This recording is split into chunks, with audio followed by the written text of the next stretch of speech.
Hi guys, this is a BMW F34 320D. So this car coming today in my workshop for problem in the engine control unit. So I just try to find out the fault in electrical system and wiring. This is a wiring diagram of engine control unit. So guys, you can check and find out the wiring diagram like this and fix your problem if anyone wants.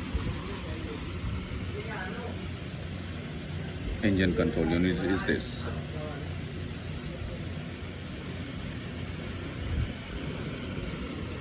All supplies is here.